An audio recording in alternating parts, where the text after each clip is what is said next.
안녕하세요, 이기로 변호사입니다. 임대차 계약과 전대차 계약 어떤 차이가 있는지 이거에 대해서 좀 설명을 드려볼까 합니다. 자, 여러분들 임대차 계약이라는 말은 많이 들어보셨을 거예요. 뭐 아파트를 임대해서 뭐 주거 공간을 임대하는 경우도 있고 상가 건물을 임대하는 경우도 있죠. 근데 이제 사업을 하는 상가 같은 경우에는 임대차 계약도 많이 하지만 전대차 계약도 많이 체결을 해요. 자, 이 전대차 계약이라는 건 뭐냐면 임대인, 건물주와 체결하는 게 아니고 건물을 임차한 임차인과 다시 그 임차된 건물을 빌리는 계약을 전대차 계약이라고 합니다.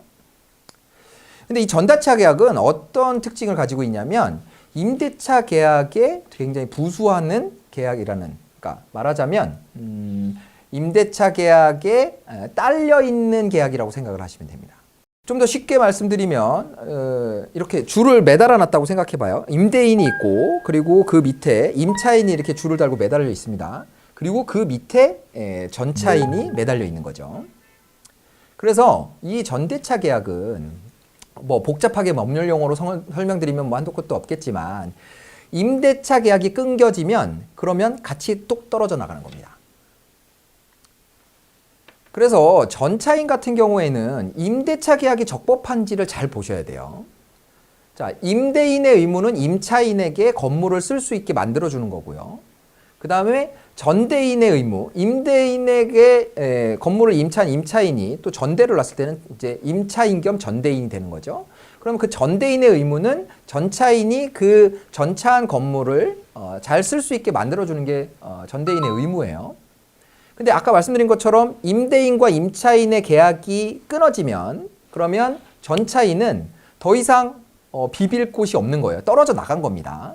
그래서 전차인이 전대인에게 뭐 임대료도 납부하고 뭐 관리비도 납부하고 그렇게 했다고 하더라도 만약에 전대인이 자기 임차인한테, 자기 이제 임대인이죠. 건물주에게 그런 관리비나 임대료 이걸 제대로 납부하지 않아서 임대차 계약이 해지되게 되면 전차인은 자기가 전대인에게 모든 의무를 이행했다고 해도 임대인에게 난 돈 냈으니까 여기를 점유할 수 있습니다 라는 주장을 할 수가 없는 거예요. 그래서 이렇게 이중의 계약 관계가 있는 임대차, 전대차 관계에 있어서는 전차인이 손해를 보는 경우가 많이 생길 수 있습니다. 가령 예를 들어서 전대인이 내가 돈 낼 거 다 냈는데 그 돈을 가지고 임대인에게 지급을 하는 게 아니고 자기가 필요한 데 써버리고 나면 그러면 임대인 입장에서는 나한테 돈도 제대로 내지 않은 전차인이 이 건물을 점유하고 있는 거잖아요. 그래서 임대인의 입장에서는 임대차 계약을 해지하고 전차인 보고 나가라 이렇게 할 수가 있는 거죠. 그래서 임대차 계약이 끊어지게 되면 임대인은 어떤 소송을 하냐면요. 임차인을 상대로 건물 인도 청구 소송을 하고요. 근데 건물을 인도하려면 전차인이 점유를 하고 있기 때문에 전차인을 내보내야 되겠죠. 그래서 전차인에 대해서 건물 퇴거를 청구하는 그런 소송을 같이 제기하게 됩니다. 그래서 여러분들이 사업을 하시다가 어떤 전대차 계약을 체결을 하고 어떤 건물에 입주를 했다라고 했을 때는 항상 그 임대차, 전대인이 체결한 임대차 계약 관계가 어떻게 돼 있는지 그런 부분을 잘 살펴보셔야 되고요. 그리고 또 한 가지 이 계약이 잘 유지되고 있는지, 내가 납부하고 있는 뭐 임대료라든가 관리비가 임대인에게 제대로 전달이 되고 있는지 이런 부분들을 잘 살펴보셔야 됩니다. 그리고 또 한 가지는 전대차 계약을 체결하면서 전대인이 뭔가를 전대인과 약정한 조건들이 있다고 해도 임대인이 그걸 허락하지 않았다면 그러면 임대인에 대해서는 주장을 할 수가 없는 거예요.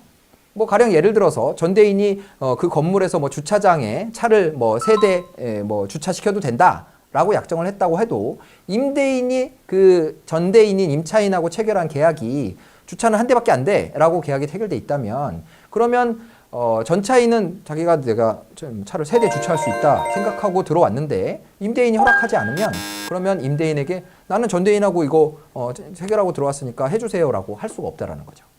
그래서 다시 한번 강조하지만 전대차 계약을 체결하고 들어갈 때는 임대인과 임차인의 계약의 내용이 어떤 것인지 반드시 확인을 하실 필요가 있고요. 그리고 점유를 하시면서 납부하는 비용들이 임대인에게 제대로 전달이 돼서 임대차 계약이 제대로 유지되고 있는지 그런 것들을 확인하실 필요가 있고, 그리고 만약에 그런 게 제대로 이루어지지 않아서 임대인과 임차인과의 계약이 끊어졌다라고 하면 전차인의 지위는 굉장히 불안정해지는 거기 때문에 그것을 이유로 전대차 계약을 해지할 수도 있습니다. 그러니까 이런 부분을 참고하셔서 전대차 계약에서 손해를 보는 일이 없도록 주의하셨으면 좋겠습니다. 오늘은 임대차 계약과 전대차 계약 어떤 관계인지에 대해서 살펴봤고요. 오늘 영상이 도움이 되셨다면 좋아요 눌러주시고 다른 영상 보고 싶으시면 구독과 알림 설정 부탁드리겠습니다. 이기료 변호사였습니다. 감사합니다.